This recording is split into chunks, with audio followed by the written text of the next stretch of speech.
Happy New Year. I hope you've all had a good Christmas. Welcome to my little corner of the YouTube crafting verse. My name's Tanis. I live in Hampshire in the UK, down towards the south coast. Yeah, like I say, I hope you all had a lovely break over Christmas. I think it's about a month since I've been here.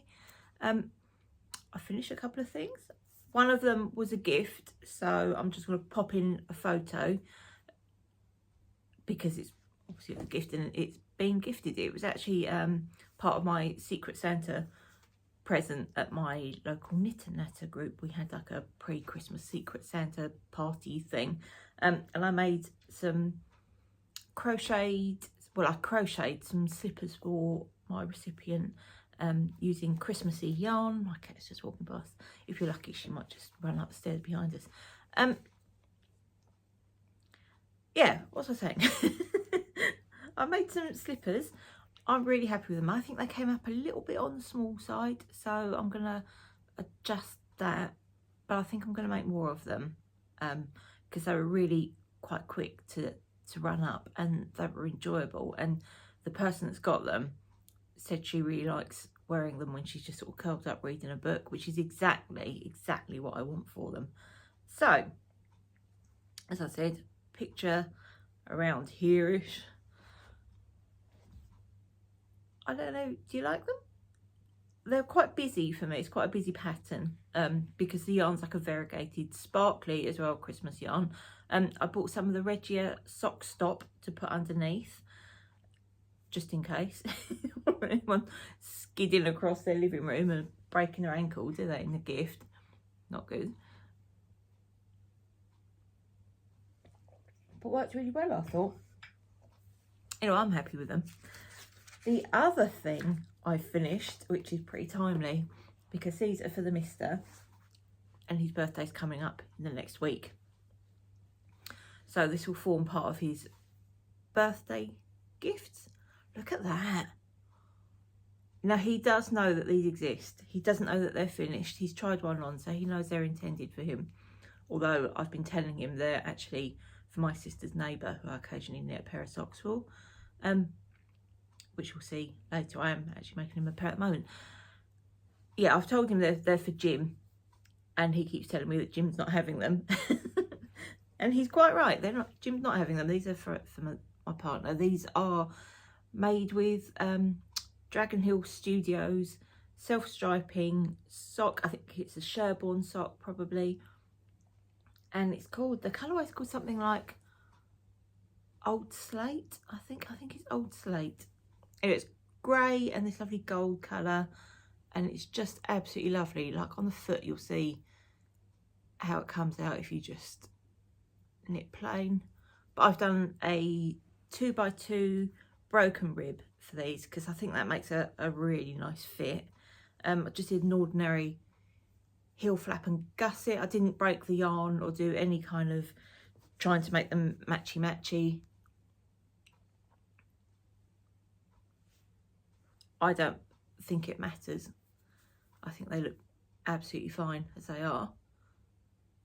I mean, they match because it's not like they don't have like 100 colours in. I don't think it matters too much, and I'm not really that bothered about things being too matchy on self-striping. I just think just enjoy it for what it is.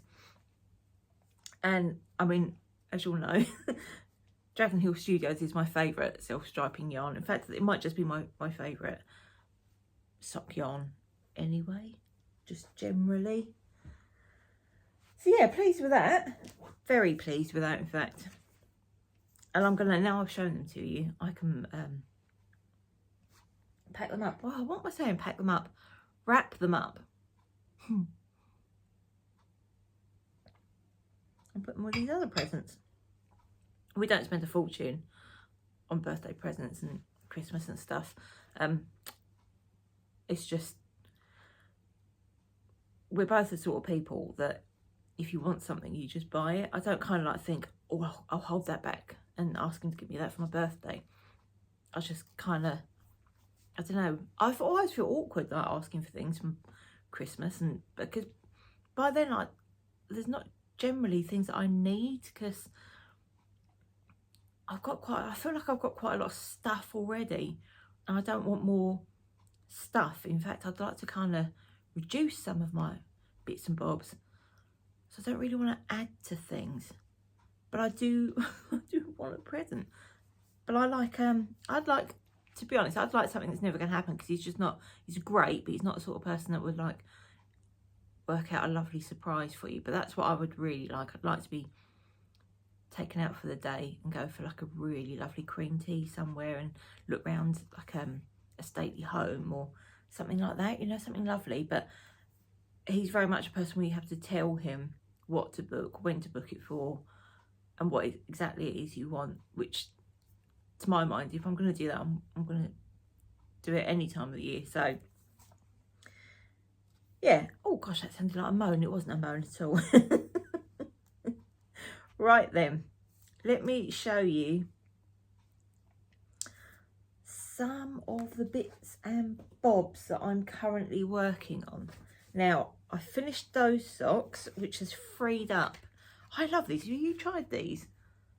The Addy, what do they call them here? Crazy Trios. I think in America they call them Flexi Flips.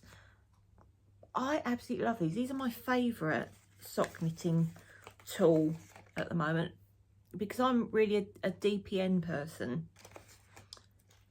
And these are like a happy medium between a DPN and not magic loop, because you don't need to do magic loop with them. But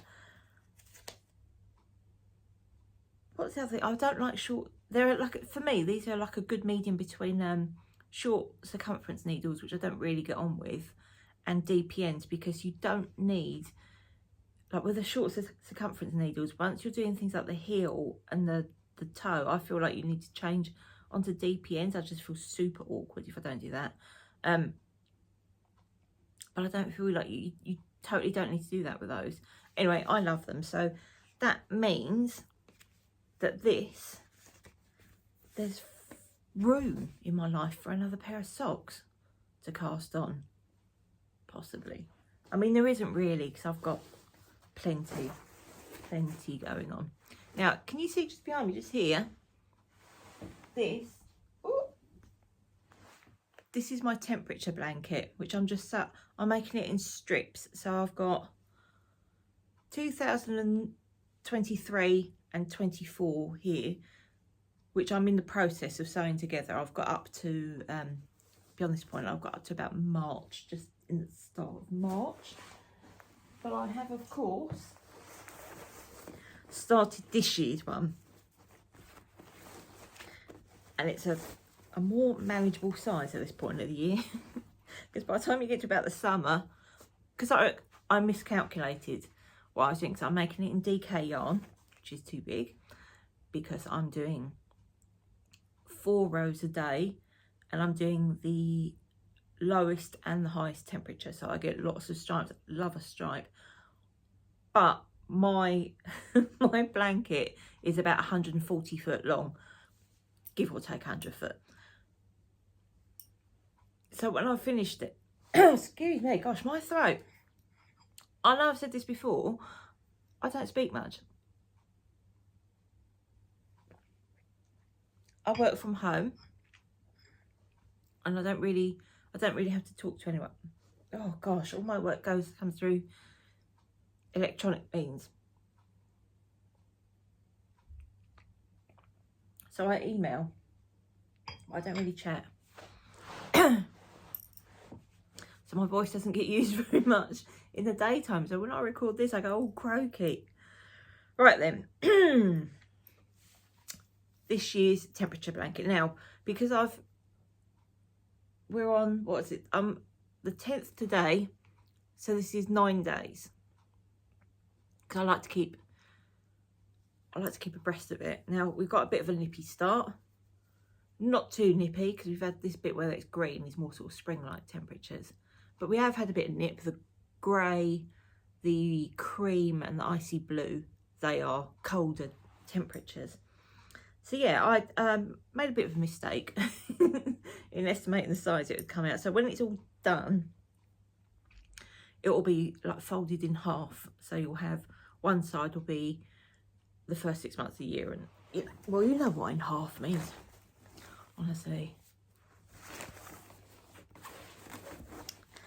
Yeah, pleased with that.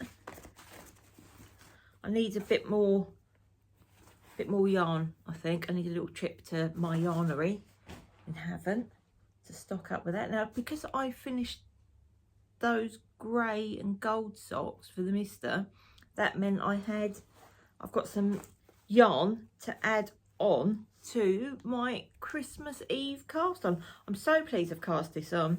If you follow me on Instagram, where I'm tailing to make stuff, you might have seen this, but you will only have seen the first tiny little bit.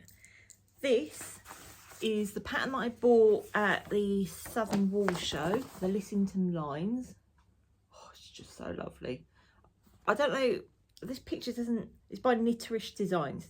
Listen, well, you can see that, can't you? You can read. The pattern picture doesn't do it justice. It's the most beautiful, slightly A-line tunic. So it comes down a decent way down your body. I don't like cropped things at all. I know the knitter's fashion is for cropped things, but just because something's a trend doesn't mean it suits my body type, does it? So do your own thing. Don't follow, you know, you don't have to do exactly what the pattern says. If that doesn't work for you, you can always, you know, you're free to change things, aren't you? Now I'm using, this is the King Cole Merino Blend Anti-Tickle yarn, and oh, it's colour 25, but I think you can see that that's a navy, but it's got quite a nice sort of, it's more of a light, there's more of a lightness to it. It's not a dark navy. Now the thing with the Lissington lines is it's designed that you can use advent minis. You don't need more than 10 grams of any of the stripe colours.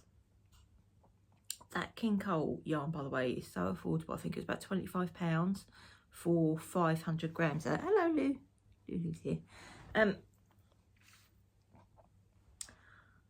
Yeah, what was I saying? But I'm using my scraps. Now, if I was a sensible person, I would have got all my scraps together. There she goes.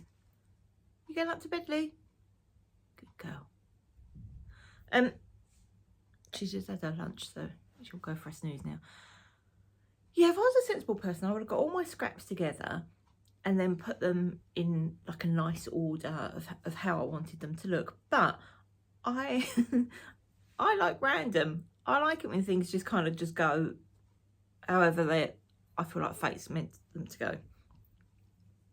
So I do have a set of advent minis, but they've got their own pattern that I haven't cast on yet, and it's a couple of years old, so I could have used that. But I thought, rather than make endless scrappy socks, which I do love, but I thought I might just, as I finish a project, throw the scraps in this bag, this beautiful bright pink bag from Seeded, which is a beautiful local yarn store down in Southsea.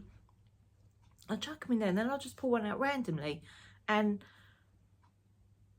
you double the colours you repeat the colours on the sleeves, but each line is a different colour for the body. But I don't have enough of all of the colours to do the sleeves and the body. Like say, so let me just show you what I'm waffling on. Now, where's the front and the back? I've gone for the version where you do a little rise at the back of the neck. But this is my, oh, see? And it just kind of works because I think the sort of colours that I like are the colours that I like. And they're of a type. My first colour, this one here, is a Christmas colour. It's, in fact, the Dragon Hill Studios Christmas colour.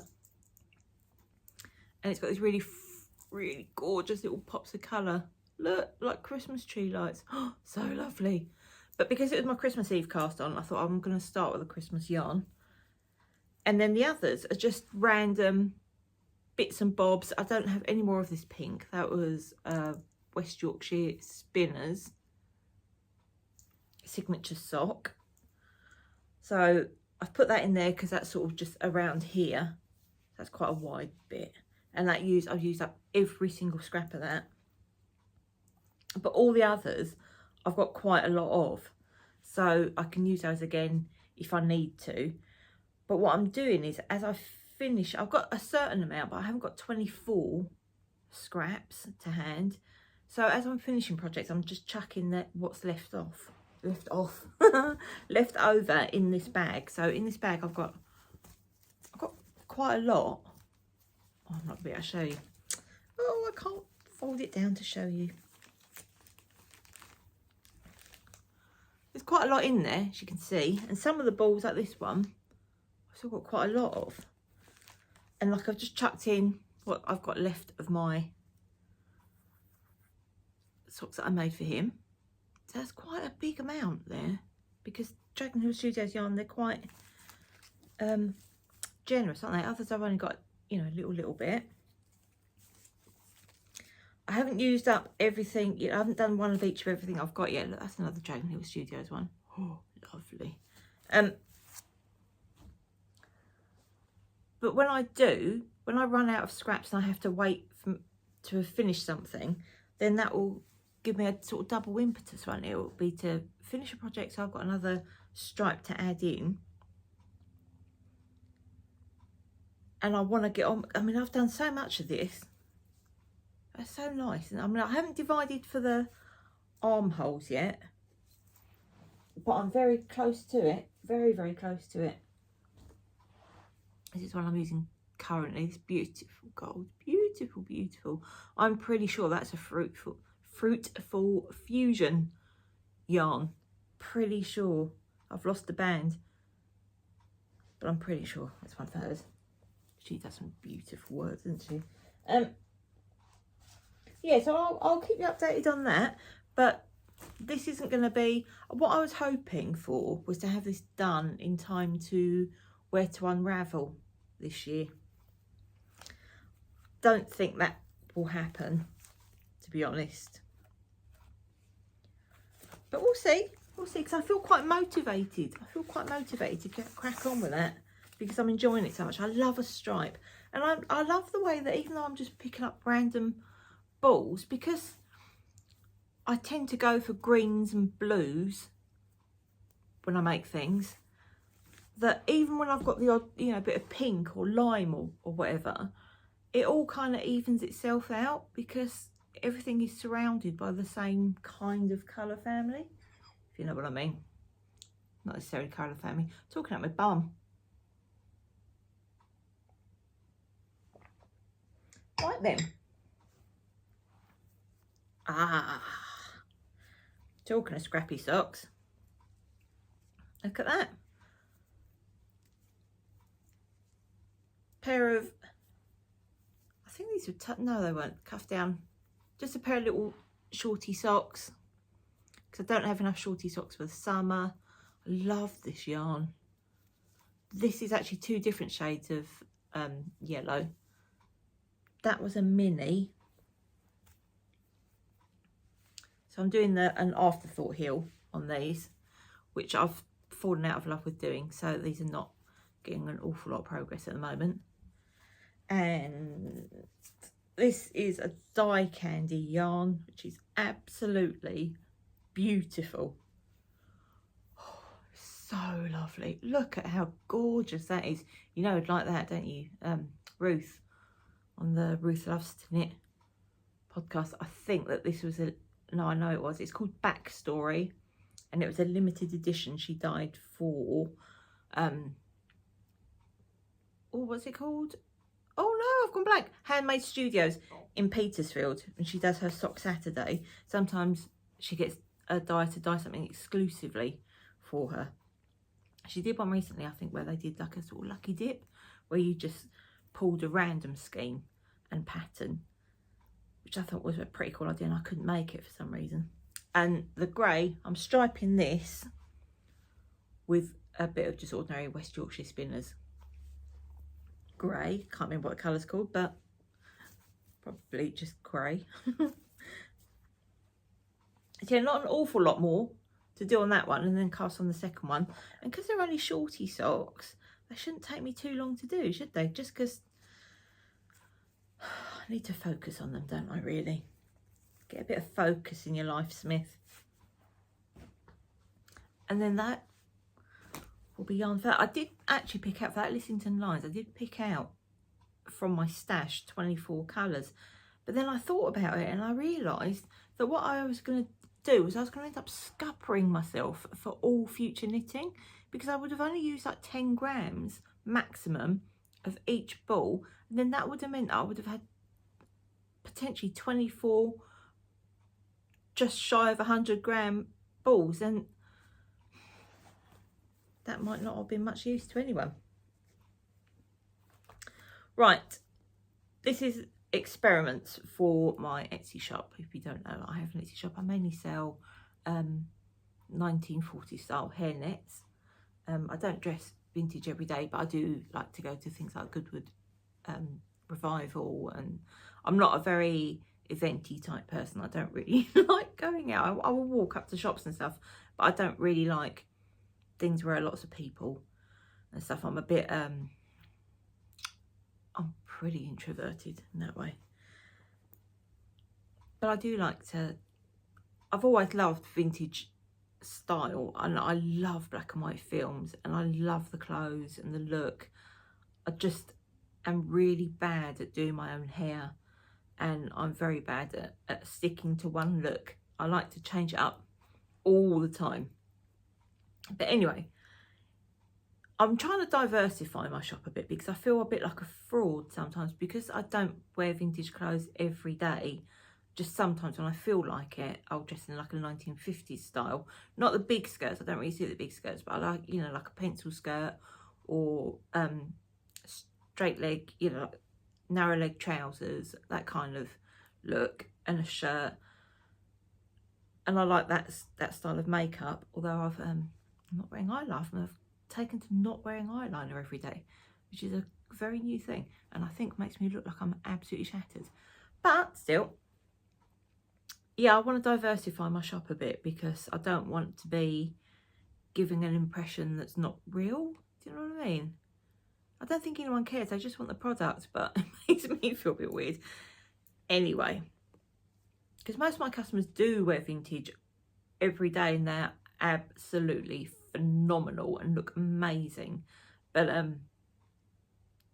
yeah, I need to, I don't know, it makes me feel a bit like I'm lying, not lying to them, but I almost feel like they must have an expectation that I am exactly the same as them, but I'm not. I do, oh, anyway, we're going into that too much. So I want to make some headbands, some turbany headbands. I want to start doing some more craft fairs, in-person craft fairs, and vintage style is too niche to sell locally. And I don't want to travel too far, because then the costs become prohibitively high. So, and if you're posting things as well, smaller things are more economic. So I'm making, this is a very rough sample, because look at the edges. Oop. I'm going to make a brioche hairband. See, that side's lovely, isn't it? So you know, like a headband, you just wear it, you know, like an up like that one, only perhaps not so big, although that is a lovely turbany style. Anyway, so I'm experimenting with a bit of brioche for it, and it is absolutely clear to me that this slip stitch edge is not tidy enough, so that it will need to have, see, I think that looks too scruffy. And these two colours together don't work brilliantly well either, do they? And this looks a bit scruffy because I've knit this, unpicked it, knit it again a million one times. A darker colour does work better. But I've run out, I think, of, yeah, the pale green.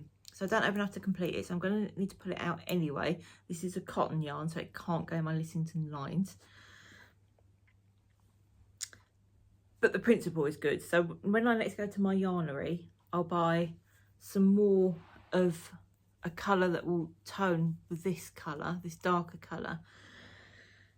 I'll unpick this, cast it on again, and then I'll do basically what I'm doing in brown here, but in brioche, 2-colour brioche.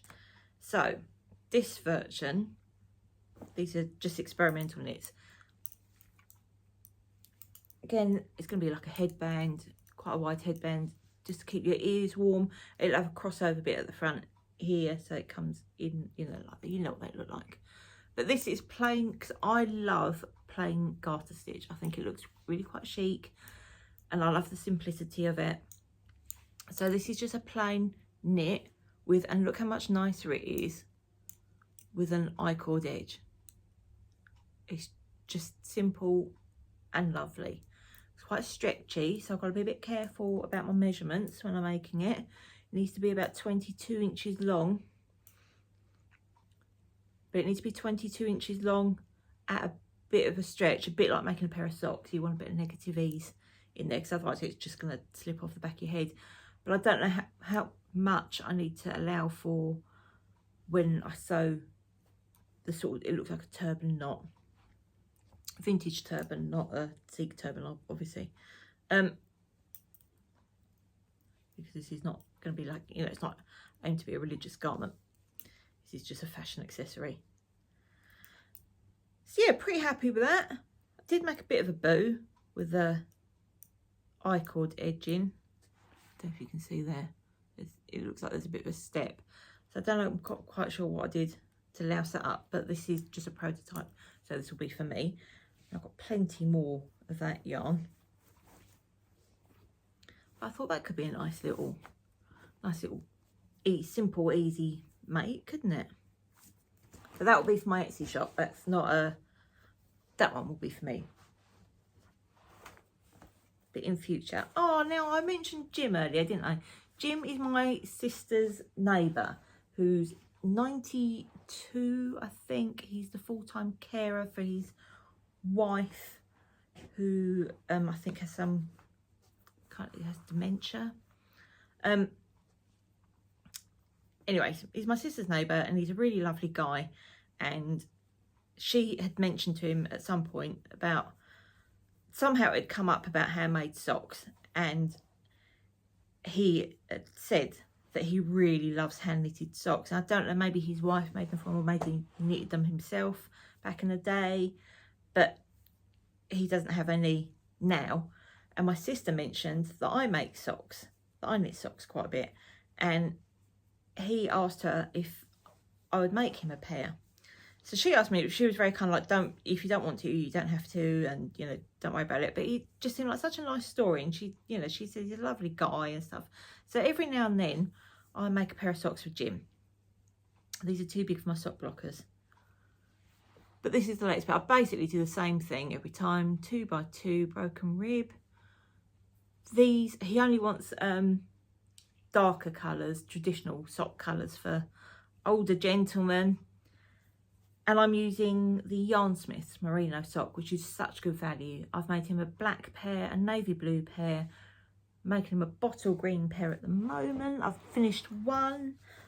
Am I on the, yep, I'm on the heel of the second one. So hopefully I'll be able to get these to him in the not too distant future. They did I did leave them for about a couple of months, just left them on the needles and unloved, which I feel a bit guilty about, because, you know, nice fella and all that. And he'd said to her, did I tell you this before? He said to her recently, was your sister okay? And she was like, yeah, I think so. He said, why? He said, I just wondered if she wasn't very well. He said, because I never see her. I've never seen her here.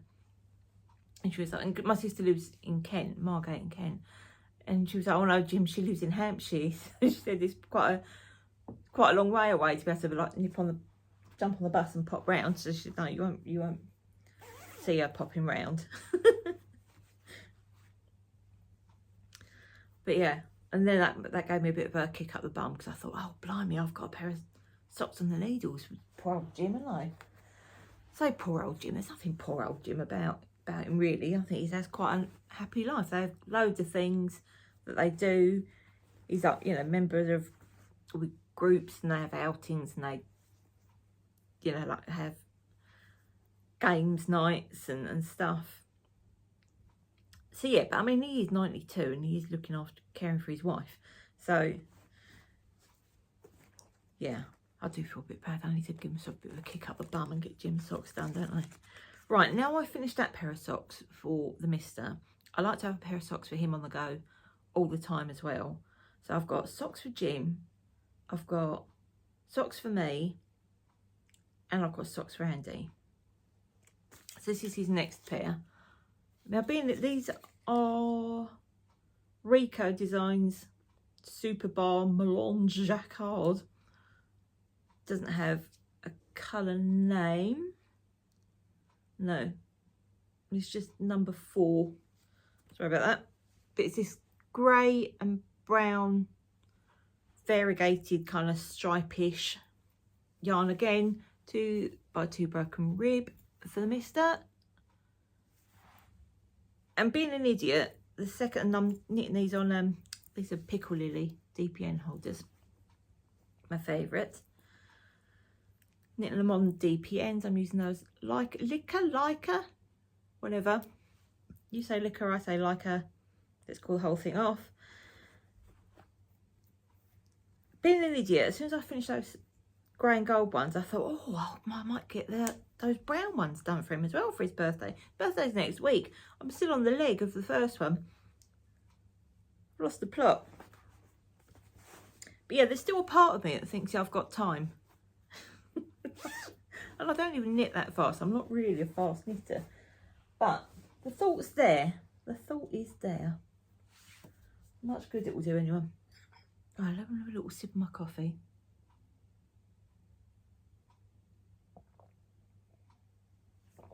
She's very quiet upstairs, isn't she? Lulu. Hopefully she's just sleeping. Right then. So yeah, that's it for WIPs for January. Now, I finished a few books over Christmas. In December, I only read Christmas books. I finished a lovely book called The 9 Lives of Battersea. Can't remember who it's by. I'll pop it up. It was really good, very kind of light thing. It's about a woman that works at Battersea Cats and Dogs Home. She's not in a bad relationship, she's just not in the right relationship. And she wants to rehome 9 cats by Christmas. And it's about the people that rehome the cats, and it's about her, and she does split up with her boyfriend in the end because she just kind of realises they're not, she sort of accepts that they're not really going to be a long-term, there's no long-term compatibility there. But there's no sort of like, nothing nasty, no nastiness or aggression or anything. They just drift apart. That was a really enjoyable read. That I really liked that, and I've passed that on to someone in my knitting group as well. I read One More for Christmas, which is just one of those kind of very light Christmassy romancy books with like a quite improbable story, but really good fun, and just it's all, you know, about like people building snowmen and staying in a beautiful Scottish castle and stuff. It was just really lovely, so I enjoyed that. I've put that in the bookshare box that I pass on my way into town, and I like walking past, when I walk past there, sometimes drop something off on my way into town, go and do my little bits, and then on my way back sometimes my book has already been taken, which is a kick. I love that. But this book, I think because we're past Christmas, it has just been sitting there and sitting there and sitting there, and no one has claimed it yet, which I'm a little bit sad about. I don't know if the owner of the book thing ever clears them out and has like a proper change. Or maybe like they don't seem to have the same books in there for like forever, like just books going mouldy. So maybe once in a blue moon they go in there and take some to the charity shop. I don't know. At the moment, I'm reading, and I've not read a Barbara Vine for ages and ages, Asta's book by Barbara Vine, who you probably already know is Ruth Rendell, or Ruth Rendell. My design tutor at college was called Maureen, and she used to insist that we called her Maureen. You weren't allowed to call her Maureen. Maureen. Anyway, Barbara Vine is Ruth Rendell. And this is about a Danish descent family, and the grandmother, kept like 40-something diaries, and they've been published, and it's all about basically the repercussions of publishing people's diaries. And one of the daughters gets a sort of nasty poison pen letters implying that she's adopted, and this is the girl that was Asta's favourite child. But Asta's a bit of a difficult character, so you can't really get to the bottom. When she's alive, you can't really get to the bottom of what she's done. And after she's died, did the daughter hide bits of the diaries? And it's all, it all sort of slowly, stuff is revealed. But it's quite slow. It's quite slow, but it's quite enjoyable. Well, the story's got pace, because things happen all the time, but it's a slow reveal. It's not a book that's wound up in 280 pages, and it's not like a murder mystery. You're not really sure what it is we're trying to solve here. It's kind of around whether Swanhild is adopted or not, but it's not desperately about that. Anyway, it's really good. It's more about the sort of thing I like. It's more about people's emotions and feelings about situations rather than the actual situation. Do you know what I mean? Like it anyway. The other thing I wanted to show you was I set a reading goal on Goodreads. I think I'm tending to make stuff on there as well. If you want to follow me, don't mind. I like a reading goal. Last year's reading goal was 53, and I read 51 books, something like that. 50. I think I read 50 books. So I don't mind not hitting the goal, but this year I'm aiming to read 50 again. See how we do. And I like to pace myself with a book for, like, I want to read a book a week. This book has 400 odd pages, 437 pages. So for me to read this in a week, I need to read about 63 pages a day, which is a bit much for me because things to do. But so far I'm hitting it. And how I do that now, grit your teeth because you're not going to like this. This is an old book that's been on my shelves for ages, and look how yellow the pages are. Try not to be too upset. I mark, look, the blocks of 63 pages of where I need to read to. I like doing that. I could just remember the number in my head. I'm not going to do that, because it means I just have to keep checking all the time. So what I do, this is where you're going to start feeling bad. Oh, I turn the corner. I turn the page corner. I don't know why it stresses people out so much. It's my book. I do as I like with it. So every 63 pages, I've turned the corner down. So then I know how close I am to hitting my target for the day. If I go over, that's cracking. If I don't hit it, no big deal. Not really. I mean, the sky's not going to fall in because I didn't read 63 pages, is it? But yeah, I like that. I like setting a goal for myself to do every day. Like the Lissington lines, I was doing a coloured stripe, trying to get to a coloured stripe a day on that. But we're now over for about 450 stitches on the needle at the moment. So that's not so doable at the moment. But I like, anything that's striped, you kind of want to get to the next one, don't you? So that's what I'm doing with that. I've got an audio book I'm listening to as well. I'm going to pop in a picture here. It's a Christy Leftieri, I think is her name. Anyway, you'll be able to see here.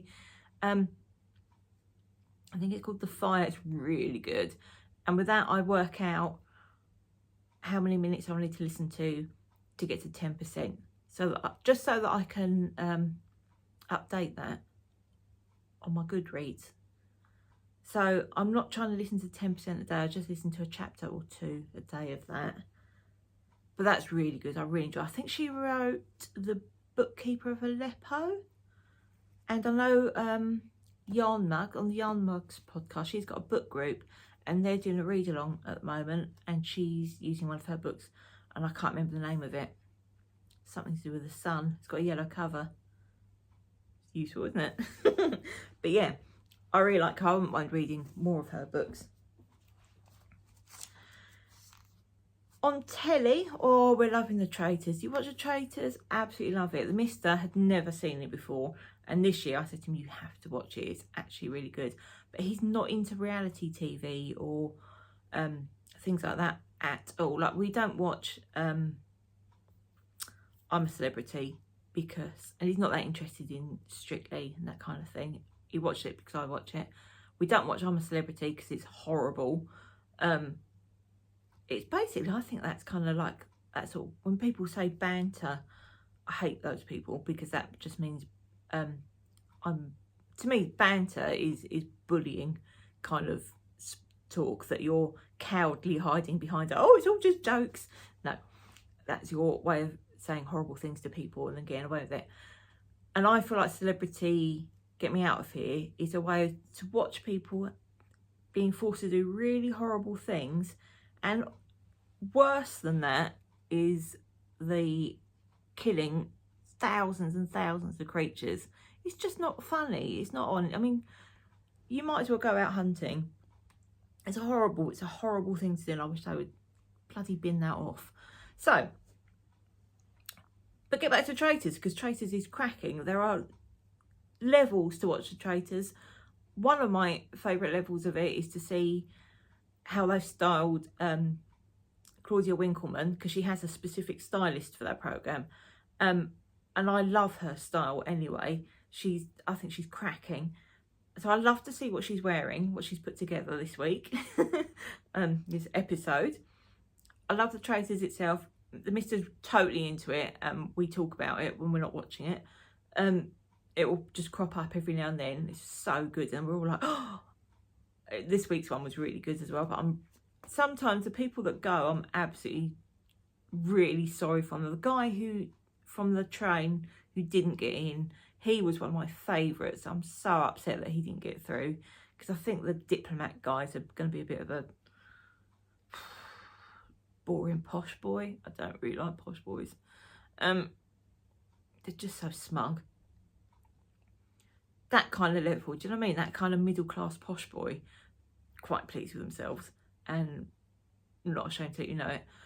Oh, chinos. Anyway, you know how I feel about chinos. But yeah, I wish the barber guy got through, because he was great. So yeah, we watched Platform 7 on catch up. That was pretty good, you know. It was better than I thought it was going to be. Some of it was a bit, I don't know, quite frustrating sometimes, because I want the bad guys to get their comeuppance immediately. But I thought the way it ended was really good. And it was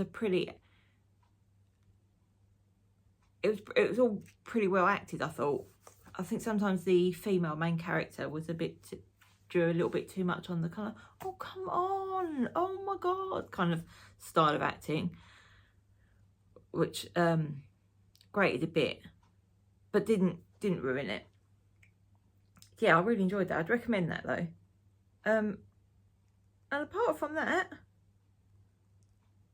I've started doing another thing. You know, I was saying like I like a target, but I also like a tally. Now the Mister will quite often say to me things like, how many black snooze do you think you make a year? Or how many black snooze have you made this year? Because I make mainly black. That's what people love, and I am more than a bit bored with them at the moment. I go through phases of thinking, oh, not another one, and then just thinking like, oh, lovely, crack on. And most of the time, quite happy to make whatever, but sometimes making the same thing over and over again can get a little boring. So this is why I need to expand what's in my shop, really, because it can become annoying. But I thought, like, I keep like a Ravelry page for my projects. I've got a sock book, a little notebook where I make notes about here it is, in fact, here's the evidence. Make little notes about, you know, the socks I've worked on,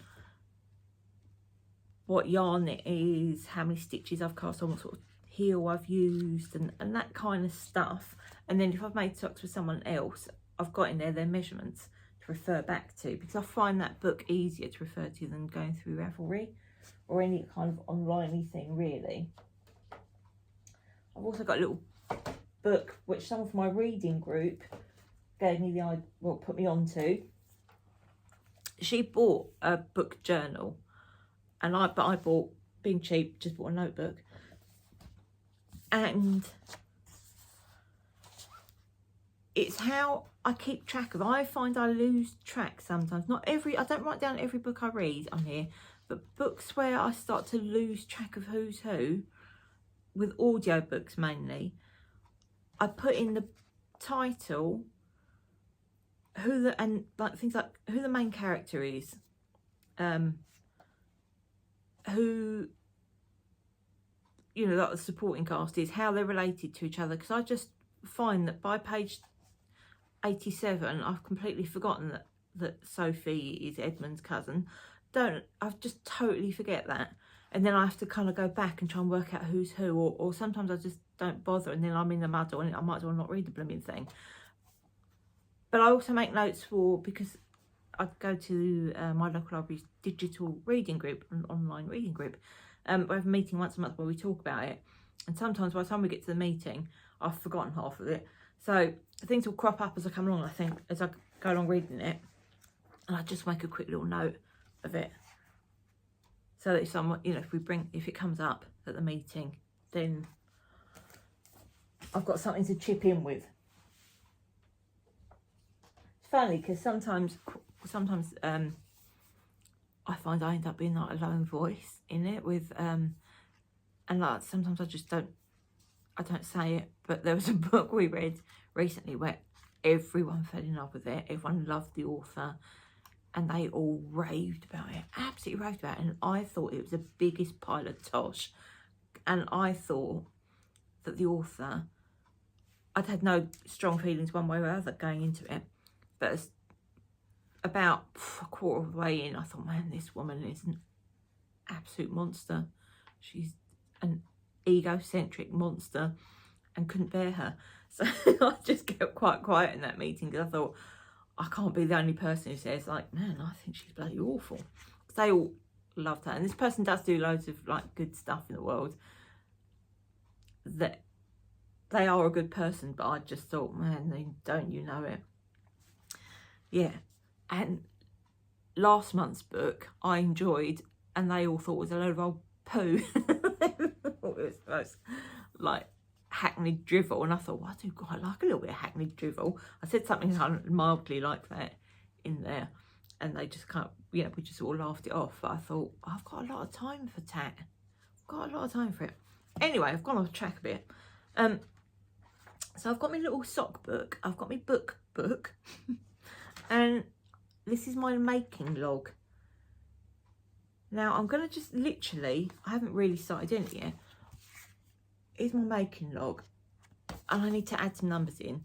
So I'm just doing like literally a tally for socks, shawls, hats, blankets, jumpers, scarves, gym poodles, project bags, cozy slipper sets. I'm going to put in headbands there as well. Also snoods, so I've made black, brown, purple, vibrant purple so far this year. Just so that I'll see by the end of the year how much of everything I've made. To me, that will be interesting. Like, I meant to bring it down, I totally forgot. I've got, I do a little, for my Etsy shop, when I sell something either in the UK or America, which are my only two markets really, so I don't sell to the EU anymore, and I can't sell to Northern Ireland anymore, because, thank you Brexiteers, to sell into the EU, including Northern Ireland now, although my products are compliant, you have to fill out a risk assessment for every single product that you sell, plus give lots of other kind of information, which is just very time consuming. And when you sell low value items, it's prohibitively expensive, because you also have to appoint a person, a real human being based in the EU, a different person in Northern Ireland, to be your representative in the EU, which if you're only doing one item, and you get charged per product for selling into those markets as well. Now, the cost per item that you sell, not per item, so say black snoods, if I want to sell my snoods, that will cost me a minimum of £600 to £700. I've seen quotes go into the thousands. If I then want to sell like half snoods, which I don't like making, so don't make them. If I want to crochet slippers, that's another £600 to £700. I mean, how many slippers would I have to sell? And I used to get very few, very few customers in the EU anyway. Probably no more than about 10 a year. So it just doesn't work out financially for me. So thank you so much, Fart Rage and Chump Johnson and all those awful people for ruining that for us. And all the UK Etsy sellers are struggling with it. It's a real pain. Anyway, I don't know how I got onto that. Anyway, that's my little book of what I've sold. Oh yeah, that was it, my sales map. I hope the sales map. So if I sell something in LA, colour in LA. If I sell something in New York, I colour in the little New York. But it's the same for the UK. UK has many more postcodes than America does. So last year I only had 19 states outstanding in America left to colour in. I'll show you next time.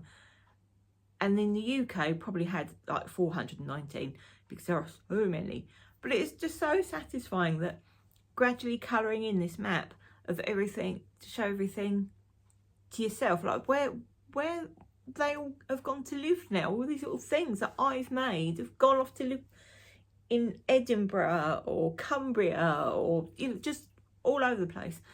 I'm particularly happy when someone in my own postcode area buys something from me, or someone in an area where I know someone or I have family, and I get quite kind of like, oh, I really need to sell something in Margate because for no reason whatsoever, or like, in the area that I grew up, or anyway, very much enjoy that. Yeah, so the UK, I think I've done more postcodes in the UK than the year before, but when you put them side by side, they look quite similar. But America, you can definitely see a difference. So enjoy that. But I haven't printed out my blank maps for this year yet. I might have some in hand, because I did print out a few in one go, which is lucky really, because my printer died. Oh my goodness, look at that. We're at 52 minutes, 53 minutes. I'm going to go, sorry, this is waffling on too much about such a load of old tripe. You take care now, and I'll see you again soon. Bye bye.